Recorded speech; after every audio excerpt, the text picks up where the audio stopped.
How to prevent bed sores. Bed sores, also called pressure sores or pressure ulcers, are injuries to skin and underlying tissue resulting from prolonged pressure on the skin. Bed sores most often develop on skin that covers bony areas of the body, such as the heels, ankles, hips and tailbone. How to prevent bed sores. 1. Keep turning the body when you are taking care of a bedridden individual. Make sure you move the body every 2 hours. You don't have to move him to another room or piece of furniture, but the position should be different enough that the same area of the body is not under pressure. For example, turn the patient from the right side to the left. You can also use a pillow to prop him up. If you are stuck in bed yourself, you can invest in a trapeze bar and reposition yourself. This only works if you are physically strong enough to use such a device.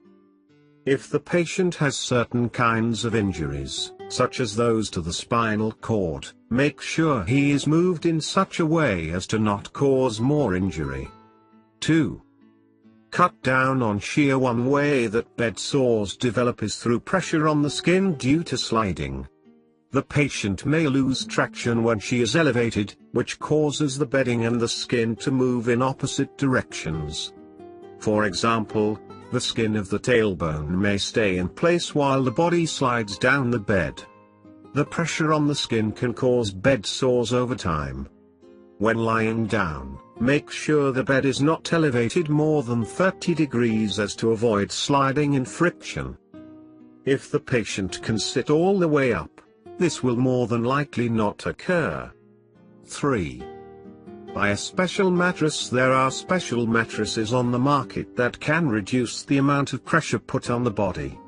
This will help the patient avoid having any one area as a focus of pressure. You can also buy an air-filled or water-filled mattress to help reduce the pressure on the patient's body. Look for these at a medical supply store so you can purchase a medical-grade mattress for this purpose. You can also use a mattress pad or cushions to help protect the bony areas of the patient. 4. Provide proper nutrition. Malnutrition can contribute to the development of bed sores. This can develop especially quickly in patients who are unable to take sufficient calories orally and/or willingly. Make sure the patient eats balanced meals of fruits, vegetables, whole grains, and lean meats. Make sure you check the dietary restriction of any patient you deal with. Each patient is assessed individually for his specific nutritional needs. 5. Stay hydrated. To keep the skin of the patient healthy, make sure that she stays hydrated. If you are not sure how much water she should have, ask the doctor to advise you based on the patient's specific needs.